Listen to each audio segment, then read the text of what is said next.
فلا أقسم بمواقع النجوم وإنه لقسم لو تعلمون عظيم إنه لقرآن كريم في كتاب مكنون لا يمسه إلا المطهرون تنزيل من رب العالمين.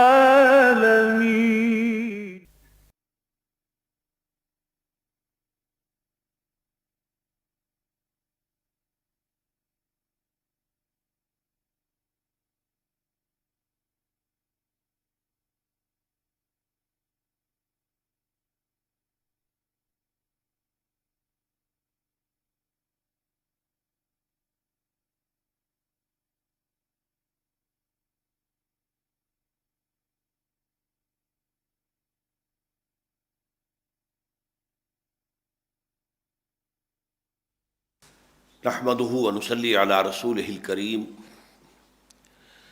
اما بعد فاعوذ بالله من الشیطان الرجیم بسم اللہ الرحمن الرحیم قل یا اہل الکتاب تعالوا الى کلمۃ سواء بیننا وبینکم الا نعبد الا اللہ ولا نشرک به شیئا ولا يتخذ بعضنا بعضا اربابا من دون اللہ فَإِن تَوَلَّوْا فَقُولُوا اشْهَدُوا بِأَنَّا مُسْلِمُونَ يَا أَهْلَ الْكِتَابِ لِمَ تُحَاجُّونَ فِي إِبْرَاهِيمَ وَمَا أُنزِلَتِ التَّوْرَاةُ وَالْإِنْجِيلُ إِلَّا مِن بَعْدِهِ أَفَلَا تَعْقِلُونَ هَا أَنْتُمْ هَؤُلَاءِ حَاجَجْتُمْ فِيمَا لَكُمْ بِهِ عِلْمٌ فَلِمَ تُحَاجُّونَ فِيمَا لَيْسَ لَكُمْ بِهِ عِلْمٌ وَاللَّهُ يَعْلَمُ وَأَنْتُمْ لَا تَعْلَمُونَ ما كان ابراہیم یہودیا ولا نصرانیا ولكن كان حنیفا مسلما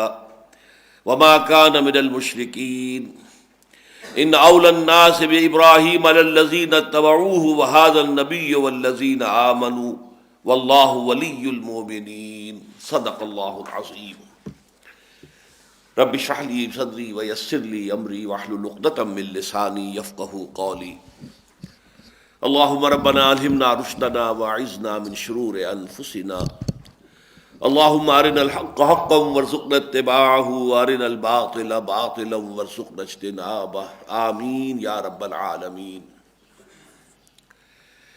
یہ بات متعدد بار سامنے آ چکی ہے کہ سورہ بقرہ اور سورہ آل عمران ایک جوڑے کی شکل میں ہے، انہیں بہنیں بھی کہا جا سکتا ہے۔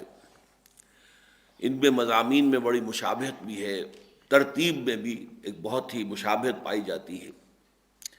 چنانچہ دونوں صورتوں کے بارے میں یہ کہنا صحیح ہے کہ سورۃ الامتین، سورۃ البقرہ، سورۃ الامتین، اس کا نصف اول جو ہے اس کے مخاطب اصل میں جو سابقہ امت مسلمہ تھی یعنی بنی اسرائیل، اور جو نصف ثانی ہے اس کے مخاطب جو اب تا قیام قیامت امت مسلمہ ہے یعنی امت محمد صلی اللہ علیہ وسلم۔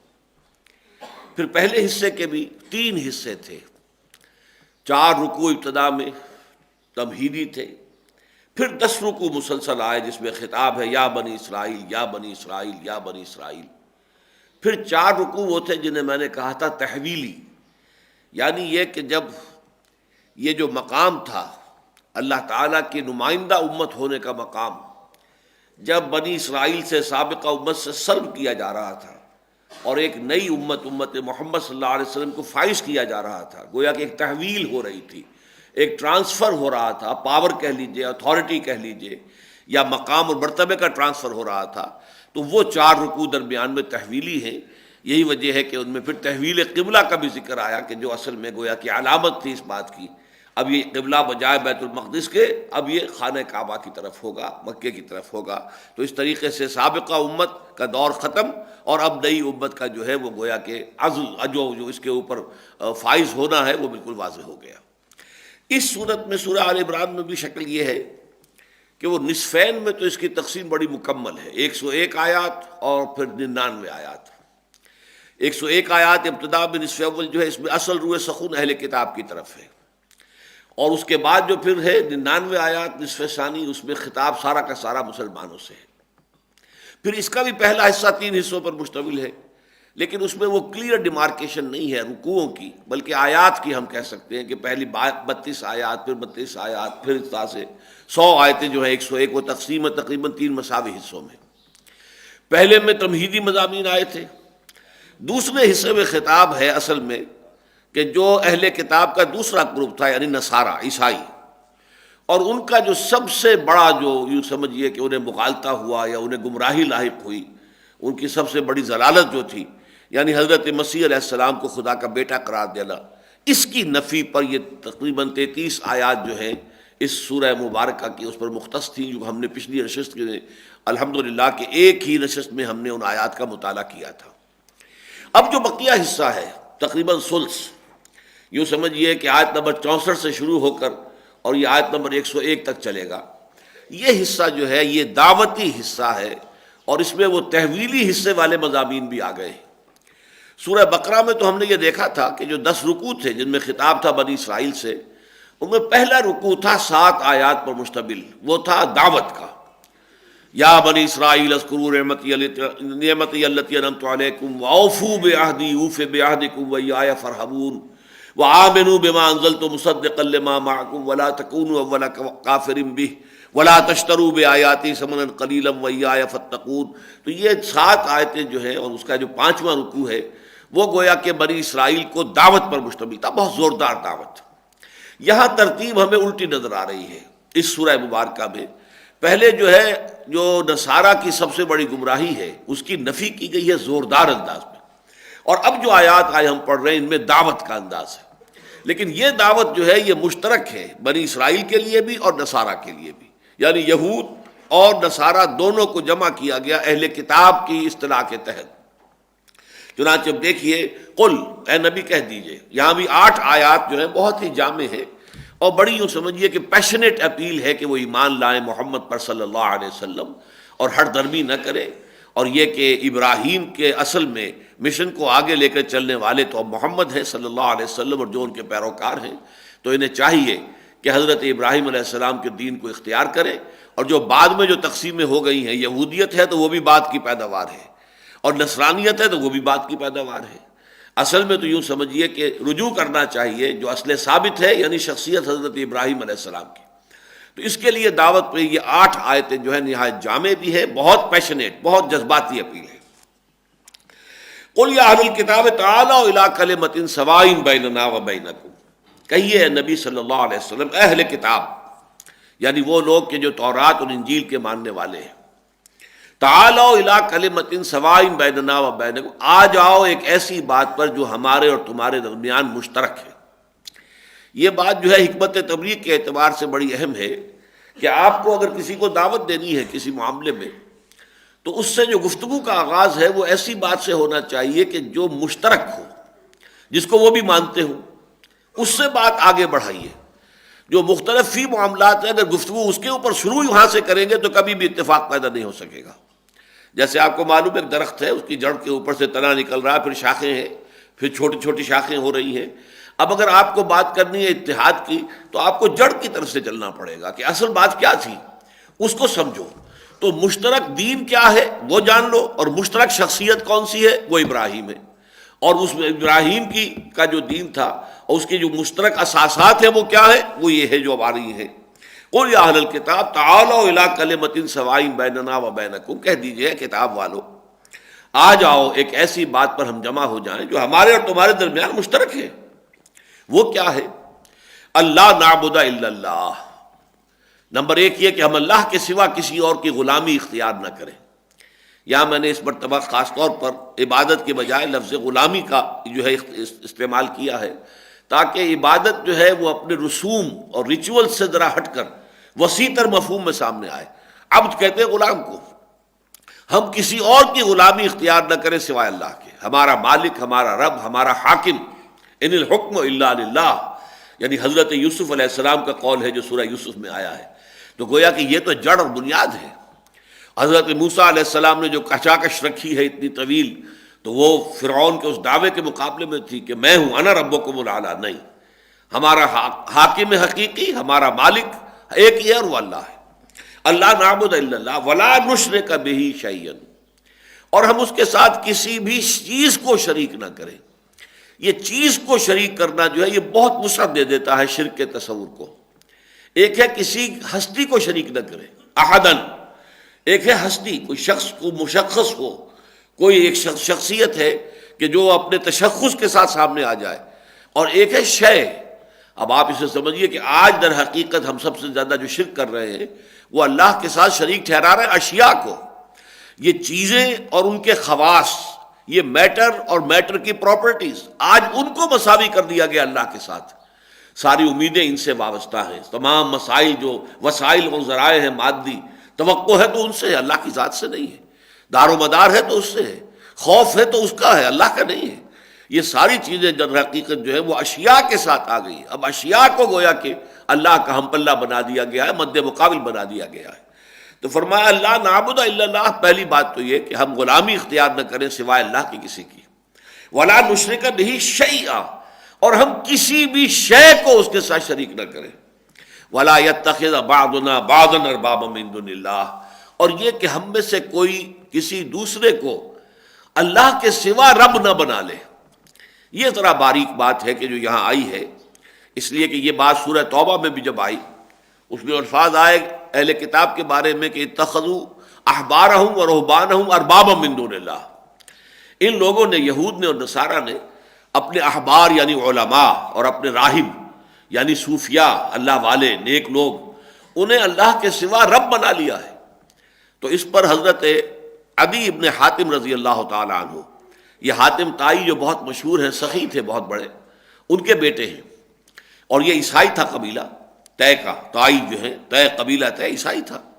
حاتم تائی عیسائی تھے، ان کے بیٹے یہ عدی یہ بھی عیسائی تھے. لیکن پھر جب یہ ایمان لے آئے اور اس کے بعد جب یہ آیت ان کے سامنے آئی کہ اتخذوا احبارہم ورہبانہم اربابا من دون اللہ، تو ان کے ذہن میں اشکال پیدا ہوا. حضور کی خدمت میں حاضر ہوئے حضرت عدی ابن حاتم رضی اللہ تعالیٰ عنہ کو. حضور یہ بات تو کچھ سمجھ میں نہیں آئی، میں عیسائی تھا یا میں یہودیوں سے بھی واقف ہوں، ہم نے کبھی علماء کو یا اپنے صوفیاء کو، اپنے درویشوں کو اللہ کے برابر کا درجہ تو نہیں دیا، انہیں رب تو نہیں مانا اللہ کے سوا. تو اب یہ اشکال ہے. اصل میں کس وجہ سے اشکال پیش آ رہا ہے؟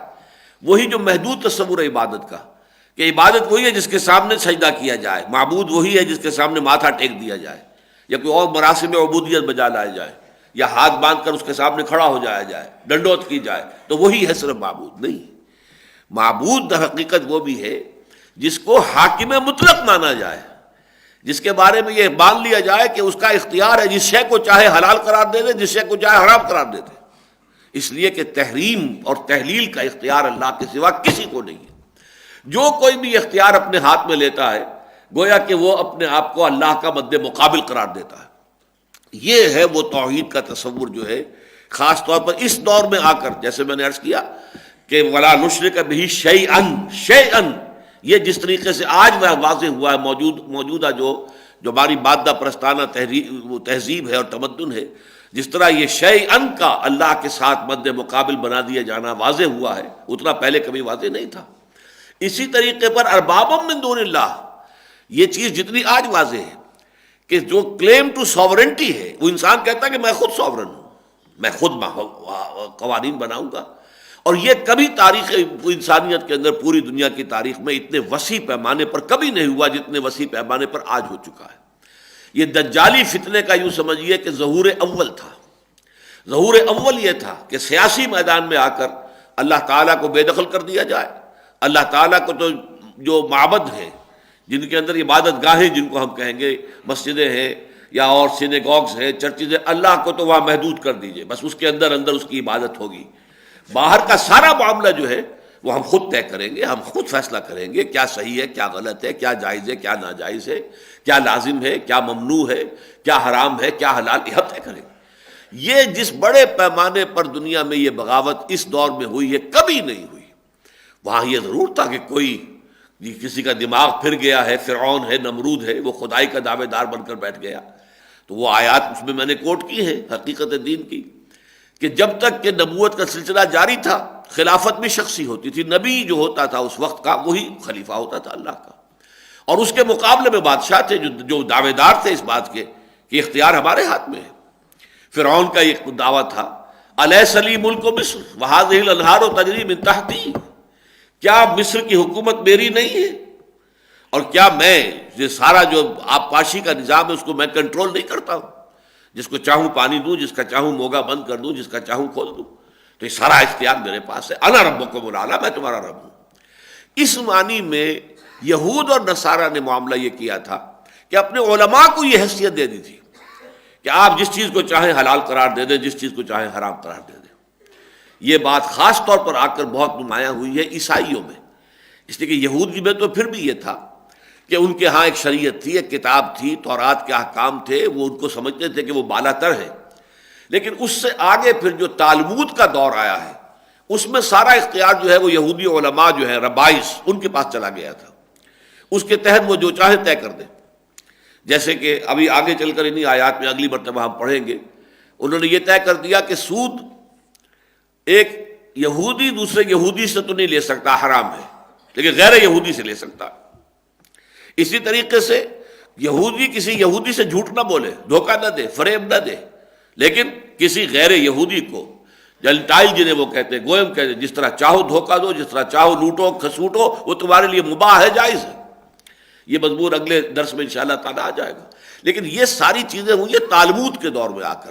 یہ ایک نئی کتاب ہے جو انہوں نے مرتب کی ہے. ان کے ربائس جو تھے، ان کے علماء جو تھے، ان کے فتاوا سمجھیے، ان کے جو فیصلے تھے، اب وہ ہے کہ جو تالمود کے اندر ہے. تورات میں الحمدللہ ایسی کوئی بات نہیں ہے. لیکن جہاں تک انجیل کا معاملہ ہے اس میں اور عیسائیوں کا، وہ تو انتہا کو پہنچ گیا، اس لیے کہ سینٹ پال نے شریعت کو ساقط کر دیا. حضرت عیسیٰ تو یہ کہہ کر گئے تھے علیہ الصلوۃ والسلام کہ یہ مت سمجھنا کہ قانون موسوی ختم ہو گیا. Don't think I have come to destroy law. Law سے مراد ہے لا آف موسیس، موزائک لا. شریعت موسوی جو ہے علی صاحب الصلوۃ والسلام وہ ختم نہیں ہوئی ہے، وہ تم پر نافذ رہے گی، لاگو رہے گی، عائد رہے گی، تم اس کے پابند رہو گے. لیکن یہ کام کیا بعد میں سینٹ پال نے، شریعت منسوخ، اب شریعت لازم نہیں ہے. جب شریعت ختم ہو گئی اور شریعت موسوی جو ہے وہ عیسائیوں کے اوپر جو ہے اب وہ لاگو نہیں رہی، تو اس کا نتیجہ کیا نکلا؟ خلا پیدا ہو گیا. کیا کرے کیا نہ کرے ابھی کہاں سے معلوم کرے. اس خلا کو پر کیا پوپ نے. یہ پوپ فیصلہ کرے گا کیا جائز ہے، کیا ناجائز ہے، کیا صحیح ہے، کیا غلط ہے، کیا حلال ہے، کیا حرام ہے. تو پوپ جو ہے وہ رول کرتا تھا بائی ڈیکریز، فرمان آ گیا ہے پوپ کا. پوپ نے فلاں شے کو حرام قرار دے دیا ہے، پوپ نے فلاں شے کو جو ہے حلال قرار دے دیا ہے. یہ اختیار جب ان کے ہاتھ میں چلا گیا تو حضور نے حضرت عدی سے کہا کہ عدی کیا یہ بات صحیح نہیں ہے کہ یہ سارا اختیار تحلیل و تحریم کا جو ہے تمہارے علماء کے پاس چلا گیا تھا کہ جس چیز کو وہ چاہے حلال قرار دے دیں، جس چیز کو چاہے حرام قرار دے دیں. ان کا عرض کیا حضور ایسا تو ہے. فرمایا یہی تو رب ہے، یہ اختیار تو رب کا ہے. تحلیل اور تحریم جو ہے یہ اختیار مطلق صرف اللہ کا ہے. کسی شے کو حلال یا حرام قرار دینے کا اختیار کسی کو نہیں. اصلاً یہ اللہ کا ہے، یا یہ کہ اس میں اللہ کا رسول جو ہے جس کو کہ وحی خفی بھی آتی ہے، وحی جلی بھی آتی ہے، تو وحی خفی بھی ہوتی ہے، اس کے تحت وہ اس کے اندر ایکسٹینڈ کر سکتا ہے بعض چیزوں کو. جیسے کہ قرآن مجید نے یہ کہا کہ ایک شخص ایک وقت دو بہنوں کو، سگی بہنوں کو اپنے نکاح میں نہیں رکھ سکتا. حضور نے اس پر اضافہ کر دیا کہ خالہ اور بھانجی اور پھپھی اور بھتیجی بھی ایک وقت میں ایک نکاح میں جمع نہیں کیے جا سکتے. وہ قیاس ہے اس پر، اور یہ ہم یہ کہیں گے کہ اس میں حضور کو اللہ تعالیٰ نے جو وحی خفی کے ذریعے سے ہدایت دی تھی، حضور نے اس کے تحت اس میں اضافہ کر دیا. لیکن یہ کہ اصل شارع جو ہے وہ اللہ ہے، شریعت کا معین کرنے والا اللہ ہے، اس نے متعین کیا کیا حلال کیا حرام. اب میں یہاں پہ تھوڑی سی بات آپ کو بتا دوں کہ یہی معاملہ کہ جو پوپ کا تھا، اب یہ چونکہ قرآن حدیث میں یہ ایسی الفاظ آپ کو مل جاتے ہیں کہ کوئی گمراہی جو سابقہ امتوں میں ہوئی تھی، اے مسلمانوں تم بچے نہیں رہو گے، تم میں بھی وہ ساری گمراہیاں آ کر رہیں گی. چاہے یہ کہ وہ بہت بڑے پیمانے پر نہ آئیں، لیکن یہ کہ ثبوت ہمیں مل جاتا ہے. اس لیے کہ یہ جو اس وقت بہرحال وہ کہلاتے تو مسلمان ہی ہیں دنیا میں. جب بھی آپ سینسس کریں گے، جب گنتی کرتے ہیں مسلمانوں کی، تو یہ اسماعیلی جو ہیں یہ بھی مسلمان کہلاتے ہیں. اور اسماعیلی جو ہے ان کے ہاں عقیدہ یہی ہے. ان کا امام حاضر جو ہے مختار مطلق ہے، جس شے کو چاہے وہ حلال قرار دے دے، جس شے کو چاہے حرام قرار دے دے۔ جو یہ موجودہ امام ہے پرنس کریم آغا خان، اس کا جو دادا ہوتے تھے آغا خان، ان کا تو مشہور جملہ تھا کہ شراب حرام ہے، لیکن جیسے ہی وہ میرے ہونٹوں کو مس کرتی ہے وہ جائز ہو جاتی ہے۔ یہ اب ان کا اختیار ہے، اس کو سجدہ بھی کرتے ہیں۔ تو گویا کہ انہوں نے اتخذوا احبارهم ورهبانهم اربابا من دون اللہ، اس کو مسلمانوں میں سے بھی کچھ لوگوں نے، نام نہاد مسلمانوں نے باقاعدہ اسی شکل میں اختیار کیا، اور یہی وجہ ہے کہ ان کے ہاں شریعت ختم ہے۔ جو کام سینٹ پال نے کیا تھا وہی در حقیقت اسماعیلی جو مبلغین آئے ہندوستان میں انہوں نے کیا۔ سینٹ پال کے سامنے بھی مسئلہ یہ تھا کہ وہ یہ چاہتا تھا کہ عیسائیت کی تبلیغ بڑے پیمانے پر ہو، اور شریعت موسوی جو ہے وہ ہے بڑی سخت، اس کے احکام بہت سخت ہیں، لہٰذا آپ کسی کو کہیں کہ آپ فلاں دین اختیار کر لیجئے، اور وہ کیسا اتنے سخت احکام تو ہمارے بس کا روگ نہیں ہے، تو ان کا شریعت ساقط کر دو۔ شریعت ختم ہوئی، اب صرف عقیدہ ہے، صرف مسیح کو مان لینا ہے، بس اس کے بعد تمہاری نجات ہو جائے گی۔ تو ظاہر بات ہے کہ اس ایسے دین کو اختیار کرنا تو بہت آسان ہے، لہذا پھر بڑے پیمانے پر عیسائیت پھیلی۔ یہی کام جو یہ اسماعیلی مبلغین آئے، خاص طور پر ہندوستان میں یہ بامبے کا علاقہ اور گجرات کا علاقہ، کاٹھیا واڑ کا علاقہ، جہاں یہ اس وقت سب سے بڑا جو ہے، یوں سمجھیے کہ نصف صدی کے بعد سب سے بڑا جو ہے یہ ارتھ کویک آیا ہے، وہ وہی علاقہ ہے۔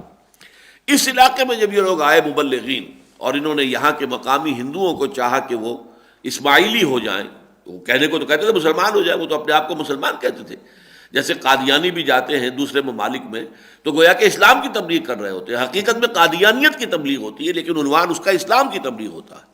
اسی طریقے سے ان اسماعیلیوں نے یہاں آ کر جب اسلام کی یعنی بظاہر اسلام کی، حقیقت میں اسماعیلیت کی تبلیغ کی، تو وہاں لوگوں کے لیے بڑا مشکل تھا۔ 5 وقت کی نمازیں، یہ تو بڑا کٹھن کام ہے، یہ زکوٰۃ اتنا رقم دے دینا، یہ بھی بڑی مشکل بات ہے، یہ سختیاں یہ تو ہم سے نہیں جھیلی جائیں گی۔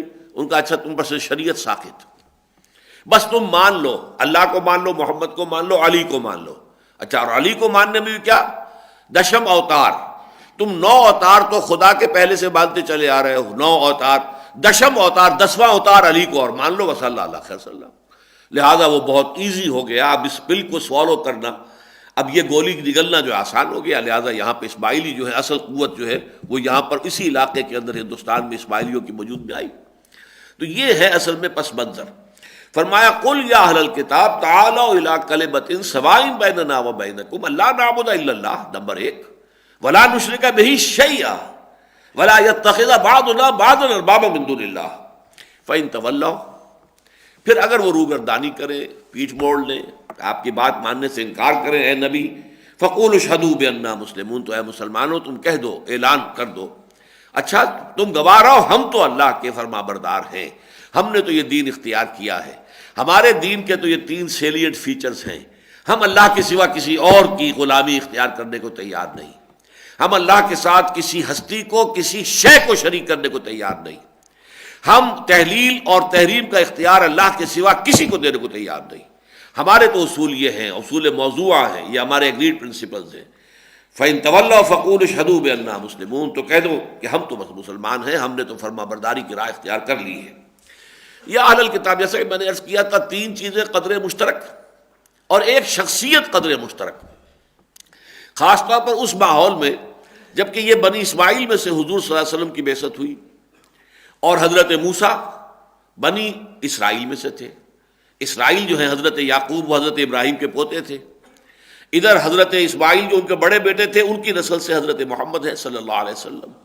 تو گویا کہ ان دونوں شاخوں کو اگر آپ پیچھے لے کر جائیں گے تو جو قدر مشترک بنے گی شخصیت، وہ حضرت ابراہیم کی ہے۔ یہی وجہ ہے سورہ بقرہ میں بھی ہم نے دیکھا تھا کہ 15ویں رکوع سے پھر حضرت ابراہیم کا ذکر شروع ہوا، وَإِذِ ابْتَلَىٰ إِبْرَاهِيمَ رَبُّهُ بِكَلِمَاتٍ فَأَتَمَّهُنَّ قَالَ إِنِّي جَاعِلُكَ لِلنَّاسِ إِمَامًا، وہ تعمیر کعبے کی جس طرح انہوں نے کی، کیا جذبات تھے، کیا دعائیں اس وقت وہ کر رہے تھے، اور اپنی امت میں سے، اپنی اولاد میں سے، اپنی نسل میں سے ایک امت مسلمہ کو برپا کرنے کی جو درخواست انہوں نے کی تھی، اس میں ایک رسول کی بعثت کی جو درخواست، یہ اسی کا ظہور ہے کہ جو محمد رسول اللہ صلی اللہ علیہ وسلم کی نبوت اور رسالت کی شکل میں سامنے آیا ہے۔ تو یہ گویا کہ قدر مشترک کے طور پر، اور پھر یہ کہ تحویل قبلہ، اس لیے کہ ظاہر بات ہے کہ ہیکل سلیمانی جو ہے وہ تو بنا ہے بعد میں، حضرت سلیمان علیہ السلام جو ہے وہ تو یوں سمجھیے کہ کم سے کم 1000 سال بعد ہے حضرت ابراہیم علیہ السلام کے.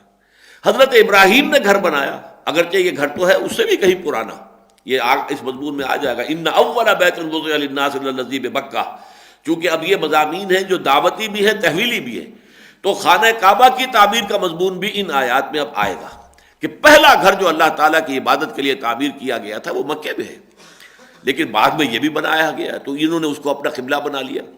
حالانکہ اس سے پہلے بنی اسرائیل کا قبلہ بھی یہی خانہ کعبہ تھا، اس لیے کہ یہ ثابت کیا مولانا حمید الدین فرائی رحمۃ اللہ علیہ نے الرائے الصحیح فی من ہوا ذبیح، وہ ان کی عربی کتاب جس کا اردو میں ترجمہ بھی پھر ہم نے شائع کیا تھا، انہوں نے ثابت کیا ہے کہ ذبیح حضرت اسماعیل تھے، حضرت اسحاق نہیں تھے، جیسے کہ تورات والوں نے تحریف کر کے اس کے اندر رکھ دیا ہے. اسی طرح جب تک کہ یہ وجود میں نہیں آیا تھا، جب تک کہ یروشلم آباد نہیں ہوا، جب تک کہ یہاں ہیکل سلیمانی بنا نہیں، سوال یہ کہ اس وقت تک بنی اسرائیل کا قبلہ کون سا تھا؟ آخر 1000 برس تک بنی اسرائیل تو تھے، اس سے پہلے حضرت موسیٰ علیہ السلام آ چکے ہیں 400 سال قبل، تو آخر ان کا قبلہ کون سا تھا؟ وَاجْعَلُوا بُيُوتَكُمْ قِبْلَةً، اپنے گھروں کو قبلے رخ بناؤ. وہ قبلہ کون سا تھا؟ وہ قبلہ تھا اصل میں یہی خانہ کعبہ. لہذا ان کا جو خیمہ ہوتا تھا جسے وہ قربان گاہ کہتے تھے، جہاں کہیں بھی جاتے تھے وہ خیمہ ساتھ ہوتا تھا. جا کر سب سے پہلے وہ خیمہ، جیسے آپ کوئی مسجد کوئی آبادی اگر کوئی نئی آبادی بنانا چاہیں تو پہلے مسجد بنائیے، اس میں وہ مرکز بنے اس پورے کے پورے آبادی کا. تو جہاں جا کر یہ کیمپ لگاتے تھے پہلے وہ قربان گاہ کا جو خیمہ ہے پہلے اسے استادہ کرتے تھے، اس کے گرد پھر اپنے خیمے لگاتے تھے، اور اس کا رخ ہوتا تھا جنوب کی طرف، تاکہ جب کوئی قربانی پیش کرنے والا سامنے آتا تھا تو اس کا رخ ہوتا تھا قبلے کی طرف. یہ بعد میں پھر قبلہ ہے جو اختیار کیا گیا ہے، یہ جو حضرت سلیمان نے یہ بنایا ہے ہیکل سلیمانی، جو آج کل آپ کو معلوم ہے خبروں میں بہت نمایاں ہے، اس لیے کہ اس میں جو جھگڑا چل رہا ہے یہود کا، اسرائیلیوں کا اور فلسطینیوں کا، اس میں سب سے بڑا مسئلہ یہی ہے کہ جس جگہ پر اب قبۃ الصخرہ ہے اور مسجد اقصیٰ ہے، اور خاص طور پر قبۃ الصخرہ، اس جگہ پر وہ ہیکل سلیمانی تعبیر تھا، اور وہ اپنا ہیکل جو ہم دوبارہ تعبیر کرنا چاہتے ہیں. ایک مرتبہ اسے 587 قبل مسیح میں گرا دیا تھا نبوکدنضر نے، پھر کوئی 200 سال کے بعد دوبارہ اس کی تعمیر کی ہے، پھر اسے گرا دیا سن 70 عیسوی میں ٹائٹس رومی نے، وہ گرا پڑا ہے آج تک. صرف اس کی ایک دیوار ہے ویلنگ وال، وہ سلامت ہے، وہ وہاں جاتے ہیں کچھ ماتم کرتے ہیں، روتے ہیں، دھوتے ہیں کہ یہ ہماری یادگار ہے اس قبلے کی.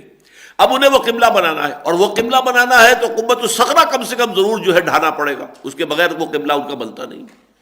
بہرحال یہ جو بحث اس وقت چل رہی ہے یہ بھی اسی کے حوالے سے ہے. تو در حقیقت شخصیت جو ہے ابراہیم کی طرف اگر لوٹ جائیں تو حضرت ابراہیم کا بنایا ہوا گھر تو سب کے نزدیک جو ہے متفق ہے، وہ تو ہے مکے کے اندر ہے. فرمایا یا اہل الکتاب لما تحاجون فی ابراہیم، اے نبی ان سے کہیے اے کتاب والو تم کیوں ہم سے محاجہ کر رہے ہو. محاجہ حجت سے ہے، باب مفعلہ، محاججہ یعنی دلیل بازی، جس کو ہم کہیں گے کوئی اس وقت جو ہے مناظرہ ہو رہا ہو، محاجہ ہے. اور یہ کہ آپ بھی دلیل دے رہے ہیں، دوسرا فریق جو ہے آپ کی دلیل کو کاٹ کر اپنی دلیل پیش کر رہا ہے. جیسے کہ کئی دن تک وہ 70 جو عیسائی جو ہیں جن کا وفد آیا تھا نجران سے، وہ حضور کے ساتھ جو ہے گفت و شنید میں لگا رہا، اور وہ محاجہ جو ہے ہوتا رہا. بالآخر مباہلے کی نوبت آئی اور پھر وہ میدان چھوڑ کر بھاگ گئے. تو تم کیوں محاجہ کر رہے ہو، کیوں دلیل بازی کر رہے ہو ابراہیم کے بارے میں؟ وما انزلت التوراۃ والانجیل الا من بعدہ، حالانکہ تم مانتے ہو کہ تورات بھی اور انجیل بھی نہیں نازل ہوئی مگر ابراہیم کے بعد. یہ تو ابراہیم پوسٹ ابراہمک پیریڈ ہے. تورات نازل ہو رہی ہے تو 1400 قبل مسیح میں نازل ہو رہی ہے، کم سے کم 600 برس اس وقت بیت چکے تھے حضرت ابراہیم علیہ السلام. حضرت ابراہیم کے 600 یا 500 برس کے بعد تورات آ رہی ہے، پھر اس تورات کے 1400 برس کے بعد پھر انجیل آ رہی ہے. تو یہ تو بہت بعد کی باتیں ہیں. اور ابراہیم ظاہر بات ہے کہ آپ نے تورات سے شروع کیا ہے وہ دین جس کو اب آپ کہتے ہیں یہودیت، اور انجیل سے شروع کیا ہے وہ دین جسے اب آپ کہتے ہیں نصرانیت. تو یہ دونوں دین جو ہے یہ تو بہت بعد کی پیداوار ہیں. آؤ کہ ہم جمع ہو جائیں ابراہیم کی شخصیت کے اوپر. لما تحاجون فی ابراہیم وما انزلت التوراۃ والانجیل الا من بعدہ افلا تعقلون، تو کیا تم عقل سے کام نہیں لیتے؟ یہ بالکل ایسے ہی ہے جیسے ہمارے ہاں فرض کیجئے کہ کوئی بہت زبردست قسم کے جو مقلدین ہیں وہ ایک دوسرے کے مقابلے میں آ جائیں کہ یہ حنفیت یا شافعیت، اور ان سے کہا جائے اللہ کے بندو، بھلے لوگو، بھلے مانسو، حنفیت اور شافعیت دونوں بعد کی پیداوار ہے. محمد رسول اللہ نہ حنفی تھے نہ شافعی تھے.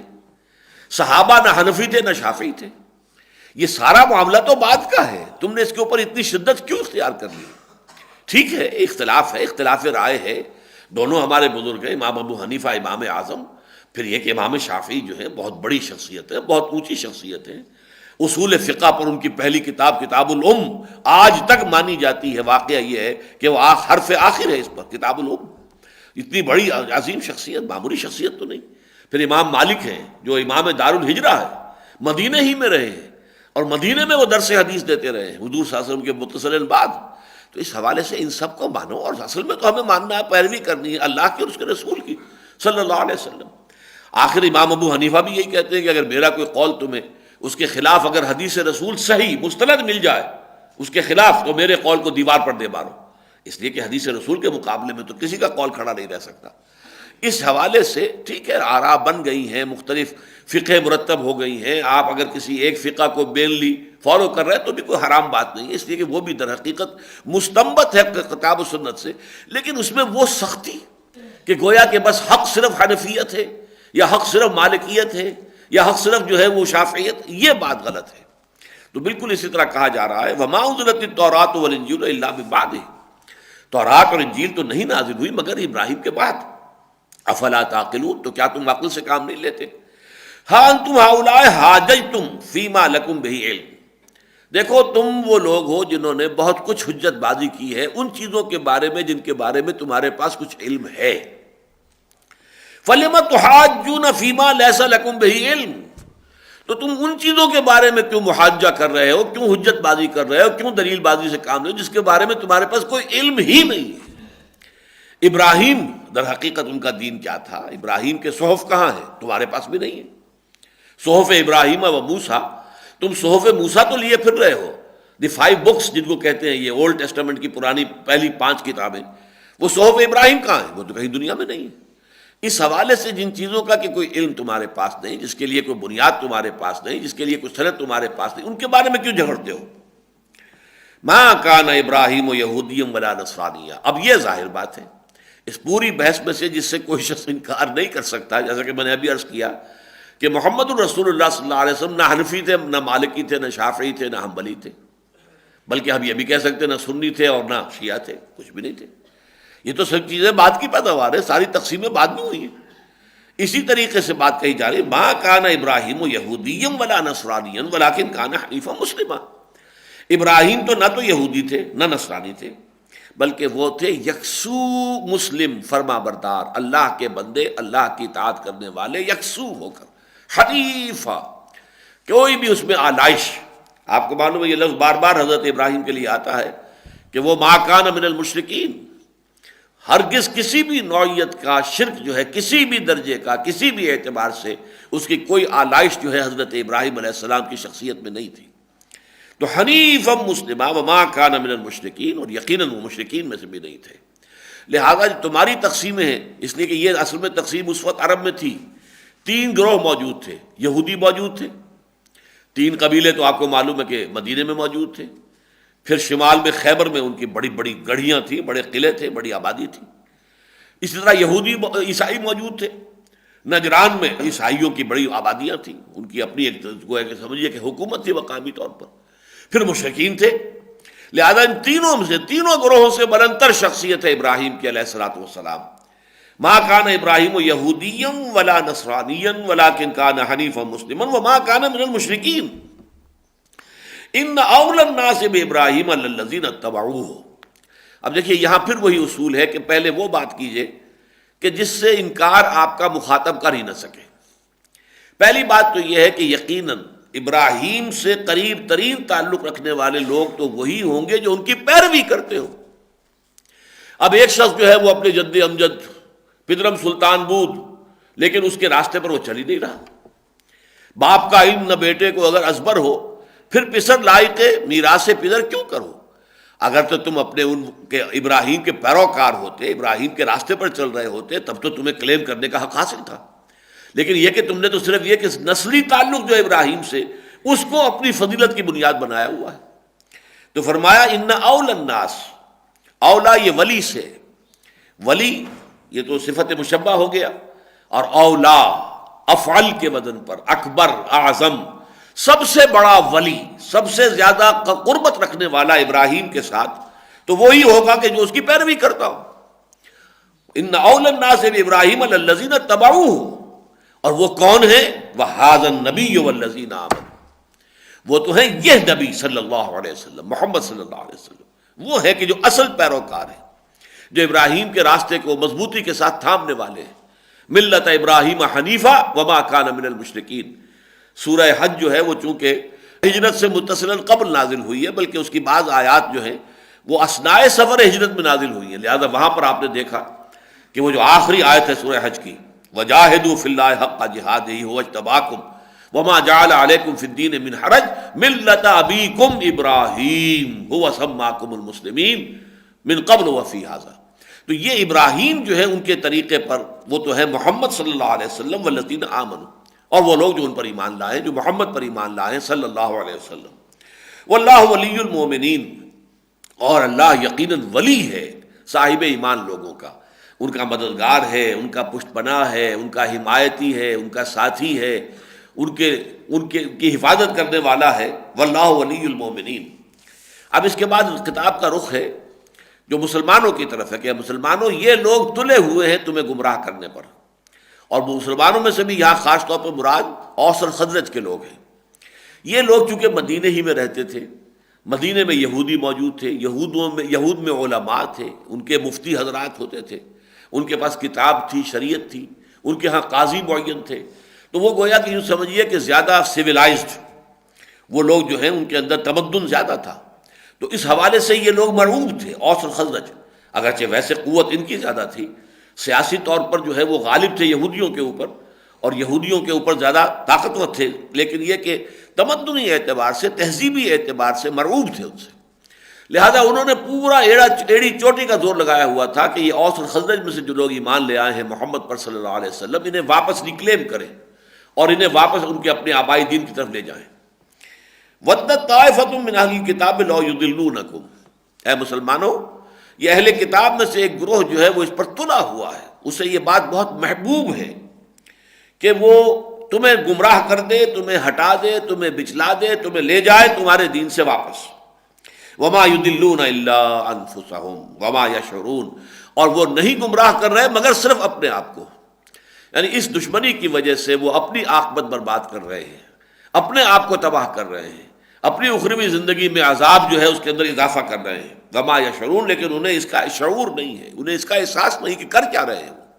اصل میں جب مت ماری جاتی ہے لوگوں کی تو وہ سمجھتے ہیں کہ ہم کو بہت اچھا کام کر رہے ہیں، جبکہ حقیقت میں ان کے اندر ان جو کام وہ کر رہے ہوتے ہیں گویا کہ اپنی قبریں خود اپنے ہاتھوں کھود رہے ہوتے ہیں۔ یا اہل الکتاب، اب دیکھیے یہاں پر بڑا پیشنیٹ انداز ہے، اس کی وجہ کیا ہے کہ جیسے وہ کہاوت ہے کہ خدا پنج انگوش یکساں نہ کرت، نہ ہر زن زنستو نہ ہر مرد مرد، تو اسی طرح یہودی بھی سب برابر نہیں تھے، ان میں کچھ لوگ تھے جن کے اندر کوئی نیکی تھی طبیعت کی، جیسے آج بھی ہم کہتے ہیں کہ علماء جو ہیں عام طور پر تو پروفیشنل علماء ہیں جن کے لیے مذہب ایک پیشہ بن گیا، ظاہر بات ہے کہ اس کی وجہ سے جو خرابیاں آ گئی ہیں تو عام طور پر علماء کے اندر وہ خرابیاں موجود ہیں، لیکن اس کا یہ مطلب نہیں ہے کہ اہل حق علماء حقانی موجود ہیں، اور وہ لوگ جو ہیں واقعتاً وہ نمایاں نہیں ہوتے، وہ سٹیجز کے اوپر آپ کو ناچتے ہوئے نظر نہیں آتے، تو یہ لوگ تھے موجود، یہود کے اندر بھی کچھ نہ کچھ ایسے لوگ موجود تھے۔ تو جب قرآن اس طرح کی پیشنیٹ اپیل کرتا ہے تو در حقیقت اس وقت مخاطب وہ ہوتے ہیں ان کے کہ جن لوگوں میں کچھ خیر کا مادہ ہے، کچھ وہ بات سننے کے لیے تیار ہیں۔ یا اہل الکتاب لما تکفرون بآیات اللہ وانتم تشہدون، اے کتاب والو کیوں تم انکار کرتے ہو اللہ کی آیات کا جبکہ تم خود گواہ ہو، تمہارا دل گواہی دے رہا ہے کہ یہ قرآن حق ہے۔ یعرفونہ کما یعرفون ابناءکم، کب تک اپنے اس تعصب اور عصبیت جاہلیہ کے خول کے اندر اپنے آپ کو بند رکھو گے؟ لما تکفرون بآیات اللہ وانتم تشہدون، کیوں جھٹلا رہے ہو، کیوں تکذیب کر رہے ہو اللہ کی آیات کی، حالانکہ تم منتظر تھے، اور تمہارے قرب کی وجہ سے یہ اوس اور خزرج کے لوگ جو ہیں ایمان لے آئے کہ تم سے سنا کرتے تھے کہ نبی آخر الزمان کا ظہور قریب ہے، آخری نبی آنے والا ہے، جب ہم اس کے ساتھ ہو کر تم سے لڑیں گے تو تم ہمیں دبا نہیں سکو گے، ابھی تو تم دبا لیتے ہو ہمیں۔ یہ دھمکیاں وہ دیا کرتے تھے اوس اور خزرج کو، لیکن وہ وقت آ گیا ہے، لیکن وہ نبی آ گئے، تم نے ان کو رد کر دیا۔ تم یہ سمجھتے تھے کہ بنی اسرائیل ہی میں سے ہوں گے وہ، اس لیے کہ جب 2000 برس سے نبی بنی اسرائیل ہی میں آتے رہے تو اب جو ہے اب بھی ظاہر بات ہے کہ اس پر تو ہمارا جسے ہم کہتے ہیں پروپرائٹری شپ رائٹس جو ہیں وہ قائم ہو چکے ہیں. کسی اور جگہ سے تو کوئی نبی آ ہی نہیں سکتا. وہ نبی اللہ نے بھیج دیے بنی اسماعیل میں، اور یہی چیز ان کے لیے جو ہے گمراہی کا اور مایوسی کا اور محرومی کا اور ان کی بد نصیبی کا سب سے بڑا سبب بن گئی. تو لما تکفرون بآیات اللہ وانتم تشہدون، تم خود گواہ ہو، تمہارے دل گواہ ہیں اس بات پر کہ یہ حق ہے.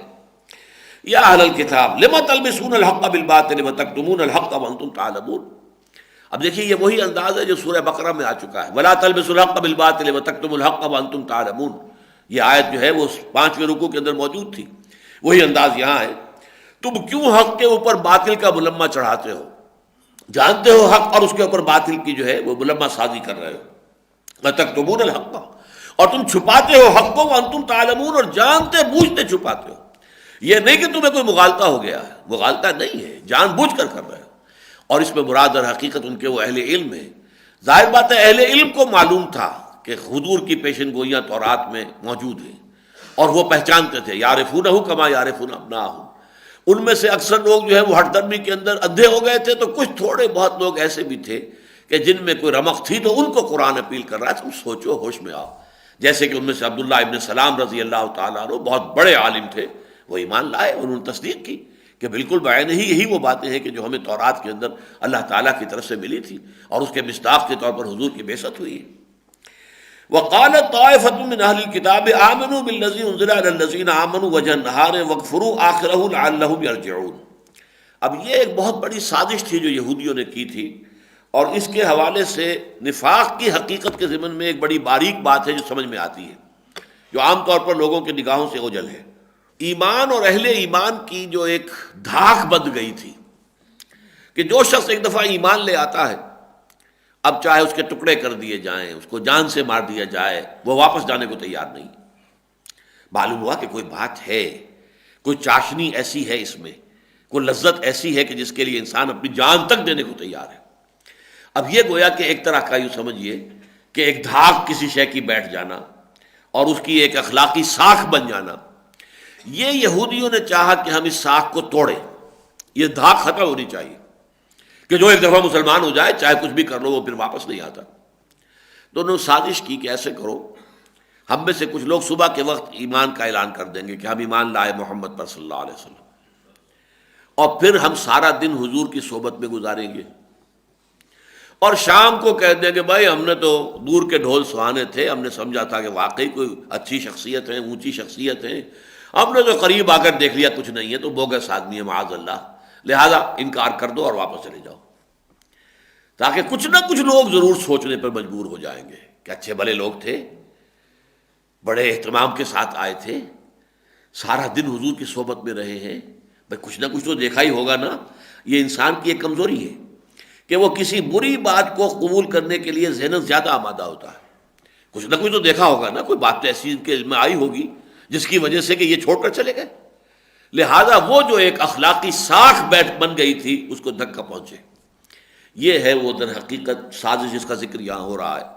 اور اس سے جو حقیقت نفاق کا جو اصل مسئلہ سمجھ میں آتا ہے وہ یہ ہے، یہ لوگ جو ہیں یہ نیتاً منافق تھے ابتدا ہی سے. یعنی اگر انہوں نے کلمہ طیبہ ادا کیا اور اپنے مومن ہونے کا اعلان کیا تو انہیں خود بھی معلوم تھا کہ ہم یہ دھوکہ دینے کے لیے کر رہے ہیں، ہم واقعتاً ایمان نہیں لا رہے. لہذا کوئی ایک منٹ کیا ایک سیکنڈ بھی ان پر ایمان کی کیفیت آئی ہی نہیں. یہ شعوری منافق تھے. ویسے یہ کہ اگر اسی عرصے کے دوران ان میں سے کسی کا انتقال ہو جاتا تو بہرحال اسے مسلمانوں کی طرح دفنایا جاتا، کفنایا جاتا، مسلمان مانا جاتا، اس کی نماز جنازہ پڑھی جاتی. لیکن یہ کہ حقیقت کے اعتبار سے وہ خود جانتے تھے کہ ہم تو کافر کے کافر ہیں، ہم تو اسلام لائے نہیں. وَهُمْ دَخَلُوا بِالْكُفْرِ وَهُمْ دَخَلُوا خَرَجُوا بھی اس کے ساتھ ہی نکل گئے، آئے بھی تھے کفر کے ساتھ، نکل بھی گئے کفر کے ساتھ. اس کے برعکس معاملہ ایسے لوگوں کا تھا. جو منافقین مدینہ کا جو مین بلک ہے وہ ایسے لوگوں پر مشتمل تھا جو ایمان تو لائے تھے خلوص کے ساتھ، دھوکہ دینے کے لیے نہیں. لیکن اس کے بعد جب انہوں نے دیکھا کہ ایمان تو بڑا سخت مطالبے کر رہا ہے، پیسے لاؤ، جان لے کر میدان میں حاضر ہو جاؤ، یہ بڑی کڑی شرائط ہے، یہ پوری نہیں ہو سکتی. یعنی ان میں جس کو ہم کہتے ہیں ول پاور، قوت ارادی مضبوط نہیں تھی. یا ایمان اتنا گہرا نہیں تھا تو صحیح لیکن گہرا نہیں تھا کہ جس کی بنا پر وہ ہر شے کی قربانی دینے کو تیار ہو جائے. تو پھر وہ رفتہ رفتہ پیچھے قدم ہٹاتے تھے. پہلے کوئی جھوٹے بہانے بنانے شروع کیے، اس سے بچ گئے. پھر دیکھا کہ اب بار بار بہانے ہم بناتے ہیں تو لوگ ہنستے ہیں، تو قسم کھانی شروع کی. خدا کی قسم ایسی بات ہے، آپ خام خواہ سمجھ رہے ہیں، مجھ پر شک کر رہے ہیں، واقعی میری بیوی بڑی شدید بیمار ہے، واقعتاً میرے لیے جانا ممکن نہیں ہے جنگ پر، وغیرہ وغیرہ قسمیں کھانی. اتخذوا ایمانہم جنۃ فصدوا عن سبیل اللہ، انہوں نے اپنی قسموں کو ڈھال بنا لیا ہے اللہ کے راستے سے رکنے کے لیے. پھر اس سے بھی اگلی سٹیج وہ آئی کہ پھر ان کے اندر ایک بغض اور دشمنی پیدا ہو گئی. ایک اندر سے اندر ہی اندر یہ بھی کہ کیا مصیبت ہم نے اپنے گلے میں ڈال لی اسلام جو ہے، لیکن اب چھوڑنے کو بھی تیار نہیں، اس لیے کہ پورا قبیلہ ایمان لا چکا ہے. اب اگر ایمان سے اب نکلتے ہیں تو گویا کہ اپنے تمام رشتہ داریوں کو چھوڑیں، اپنے تمام قبیلے والوں سے تعلق منقطع کریں. یہ وہ لوگ تھے کہ جو منافقین کا مین بلک تھے. وہ نہیں تھے کہ جن کا آغاز ہی کفر سے ہوا ہو. البتہ یہ بھی ایک نفاق کی شکل ہے کہ جس کا آغاز بھی کفر سے، اختتام بھی کفر پر، اور ہر لہجہ کفر ہے، اور شعوری طور پر انہیں معلوم ہے کہ ہم کافر ہیں، ہم مسلمان نہیں.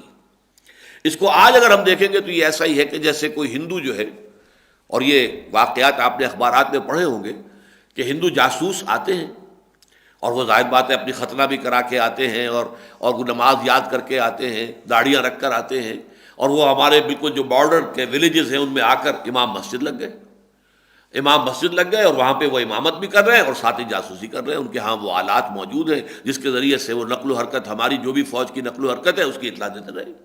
اب ظاہر بات ہے انہیں بھی معلوم ہے کہ ہم اسلام نہیں لائے، ہم نے اگر ختنہ بھی کرائی ہے اور اگر ہم نے داڑھی بھی رکھی ہے تو سب دھوکہ دینے کے لیے. وہ تو جاسوسی کا جو مقصد ہے پورا کرنے کے لیے اپنے آپ کو، اپنے لیے یہ کور ہم نے استعمال کیا ہے.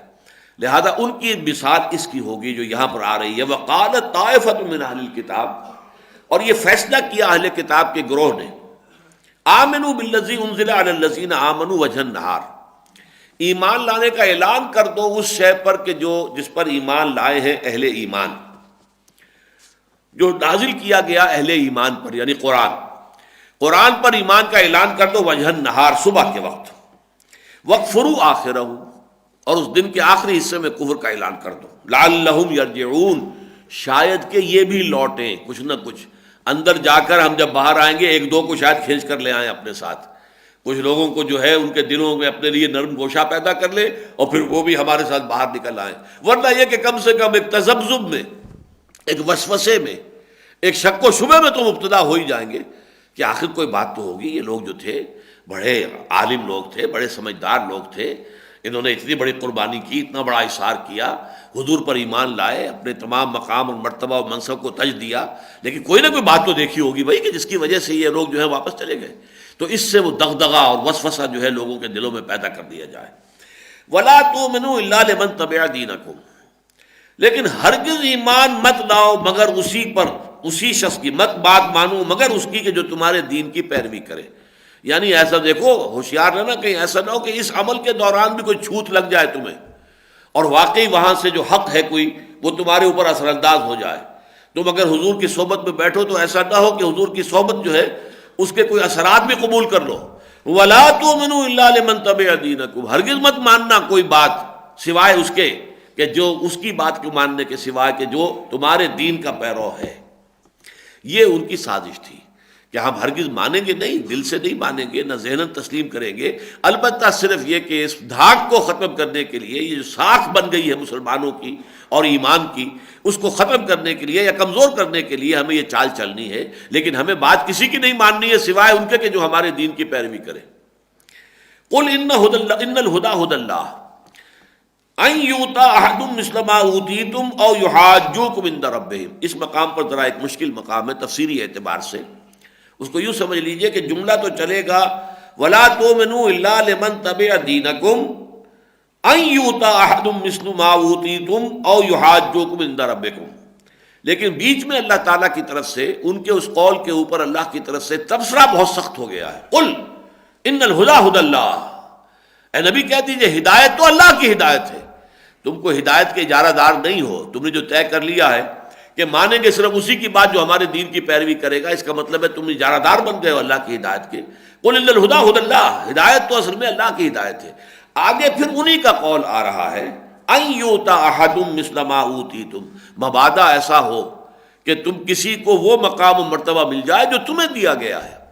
اللہ نے تمہیں مقام دیا ہے، تمہیں مرتبہ دیا ہے، تمہیں کتاب دی ہے، تمہیں تورات دی ہے، اللہ کا فضل و کرم تم پر ہوا ہے، تم میں سینکڑوں نبی آئے ہیں، مبادا کسی اور کو یہی فضیلت حاصل ہو جائے، کہیں محمد اور ان کے ماننے والے صلی اللہ علیہ وسلم وہ تم سے آگے نہ نکل جائیں ان چیزوں کے اندر، اگر تم نے ان کی بات کو ماننا شروع کر دیا۔ او یحاجوکم عند ربکم، یا اگر تم نے کوئی بات ان کی تسلیم کر لی تو پھر اس کی بنیاد پر اللہ کے ہاں تمہارے خلاف حجت قائم نہ کرے کہ دیکھو تم نے مان لیا تھا۔ کبھی بھی زبان سے ایسا لفظ بھی نہ نکلنے پائے جس کی کوئی وہ بنیاد بنا کر ہمارے خلاف ہم پر الزام قائم کر سکیں، ہمارے خلاف حجت قائم کر سکیں۔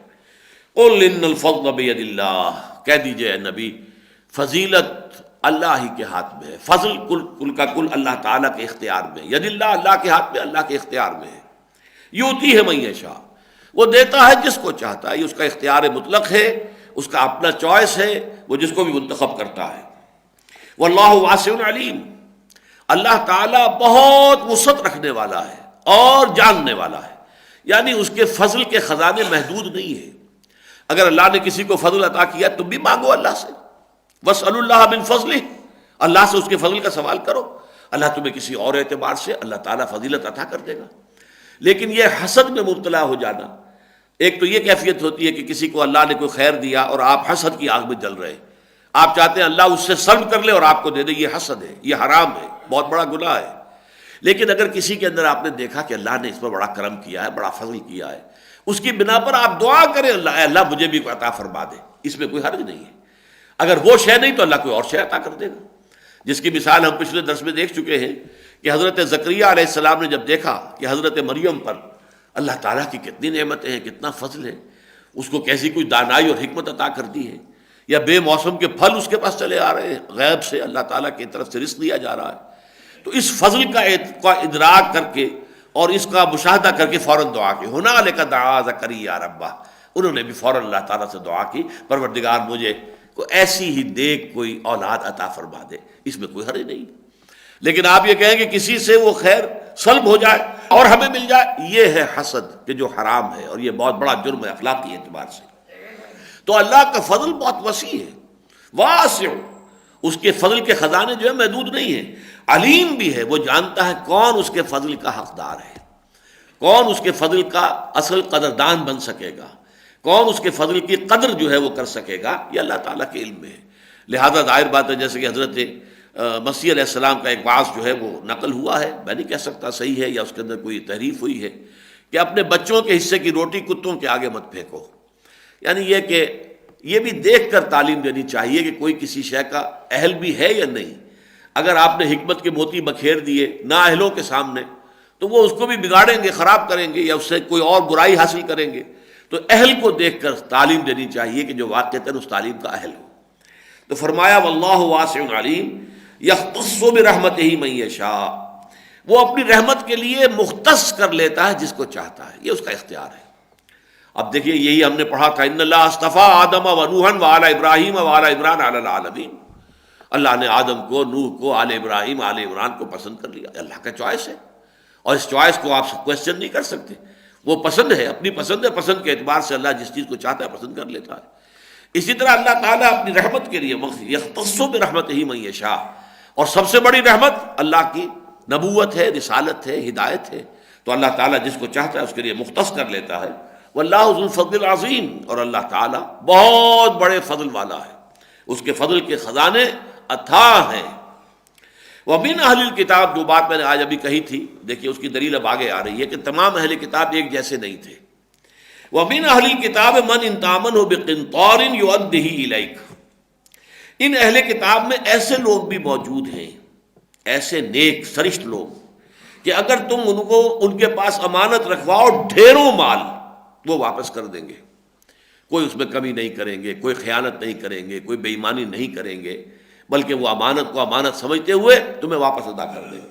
وَمِنْهُمْ مَنْ إِنْ تَأْمَنْهُ بِدِينَارٍ لَا يُؤَدِّهِ إِلَيْكَ إِلَّا مَا دُمْتَ عَلَيْهِ قَائِمًا، اور ان میں ایسے بھی ہیں کہ جن کے پاس اگر ایک دینار بھی تم امانت رکھوا دو تو وہ ہرگز واپس نہیں کرے گا اس کو، الا یہ کہ تم اس کے سر پر سوار ہو کر کھڑے ہو جاؤ، سر پر سوار ہو کر تو اپنا وہ 1 دینار اس سے واپس نکلوا سکو گے، ورنہ وہ اپنی دلی رغبت کے ساتھ، اپنی دلی آمادگی کے ساتھ وہ 1 دینار کی امانت جو ہے وہ بھی واپس کرنے کو تیار نہیں ہوگا۔ اب یہ دیکھیے 2 انتہائیں بیان کر دی گئی ہیں، اور یہ بھی حکمت تبلیغ جو ہے، حکمت دعوت و تبلیغ کا اہم نقطہ ہے۔ آپ کا جو مخالف ہے اس میں بھی اگر کوئی خیر ہے، اس خیر کو تسلیم کیجیے، تاکہ وہ لوگ سمجھیں کہ یہ عدل اور انصاف کے علمبردار ہے۔ یہ ایسا نہیں ہے کہ ہمیں جو ہے ہول سیل ریجیکٹ کر رہے ہوں، بلکہ مان رہے ہیں۔ ہمارے ہاں اگر ہمارے اندر کوئی خیر ہے تو اس خیر کو تسلیم کرتے ہیں، گویا کہ یہ حق پرست ہے۔ اگر آپ کے ہمارے عام طور پر یہ ہوتا ہے یا ٹوٹل ریجیکشن، یا تو کسی شخص کے محبت میں اتنے مبتلا ہوئے کہ اس کی کوئی خامی، کوئی اس کی کمی جو ہے وہ سرے سے نگاہوں سے اوجھل ہو گئی، اور یا کسی کے بغض میں اور دشمنی میں اتنے شدید ہو گئے کہ اب اس میں کوئی خیر آپ کو نظر نہیں آ رہا۔ یہ دونوں انتہائیں ہوتی ہیں، شخصیتی اعتبار سے بھی اور قومی اعتبار سے بھی اس مرض سے بچنا چاہیے۔ تو ومن اہل الکتاب من ان تامنوا بقنطار یؤدہ الیک ومنہم من ان تامنوا بدینار لا یؤدہ الیک الا ما دمت علیہ قائما ذالک، اور یہ کیوں ہے؟ یہ اس لیے ہے بأنہم قالوا لیس علینا فی الامیین سبیل، کہ انہوں نے یہ بات گھڑ لی ہے، یہ تورات کی شے نہیں ہے، یہ جیسا کہ میں نے عرض کیا تھا یہ تالمود میں ان کے ربائس جو ہیں ان کے فتاوا میں آ کر یہ چیز شامل ہو گئی ہے کہ لیس علینا فی الامیین سبیل، ہم پر کوئی گرفت نہیں ہو سکتی امیین کے بارے میں۔ امیین سے مراد کون تھے؟ جن کے یہود کے ہاں 2 اصطلاحیں ہیں، دی گوئمس اینڈ دی جنٹائلس۔ یہود کا فلسفہ اب یہ بن گیا ہے جو تالمودک ایرا ہے اس میں آ کر کہ اصل انسان تو صرف یہودی ہے، باقی جتنے انسان ہیں وہ انسان نما حیوان ہیں، وہ گوئمز بھی کہتے ہیں اور جنٹائلز بھی کہتے ہیں۔ یہ گوئمز اور جنٹائلز کو استعمال کرنا، ایکسپلائٹ کرنا، ان کو لوٹنا، ان کو کھسوٹنا، ان کو دھوکہ دینا، فریب سے، چوری سے، ڈاکے سے، سود سے، جس طریقے سے بھی ہو ان کے مال کو ہتھیانا، یہ ہمارا حق ہے، اس پر ہم پر کوئی گرفت نہیں ہوگی، اللہ کوئی باس پرس نہیں کرے گا۔ ہاں یہودی کے ساتھ ہم نہیں کر سکتے، نہ یہودی سے ہم سود لے سکتے ہیں، نہ یہودی سے جھوٹ بول سکتے ہیں، نہ یہودی کو دھوکہ دے سکتے ہیں، نہ یہودی کا مال چوری کر سکتے ہیں۔ یہودی کے لیے تو تمام قواعد وہی رہیں گے جو تورات کے ہیں، لیکن غیر یہودی انسانوں کے لیے ہمارے اوپر کوئی بندش نہیں، کوئی پابندی نہیں۔ لیس علینا فی الامیین سبیل ویقولون علی اللہ الکذب وہم یعلمون، اور یہ سب کچھ وہ اللہ تعالیٰ کی طرف اس کو منسوب کر رہے ہیں، جانتے بوجھتے ہوئے جھوٹ منسوب کر رہے ہیں۔ اللہ نے یہ بات ان سے نہیں کہی، تورات میں یہ بات نہیں تھی، یہ تالمود میں بعد میں ان کے ربانی جو ہے ربائز انہوں نے یہ چیزیں شامل کی ہیں، لیکن یہ کہ اللہ تعالیٰ کی طرف اس کی نسبت کرنا ایک صریح جھوٹ اور بہتان ہے۔ بارک اللہ لی ولکم فی القرآن العظیم ونفعنی وإیاکم بالآیات والذکر الحکیم۔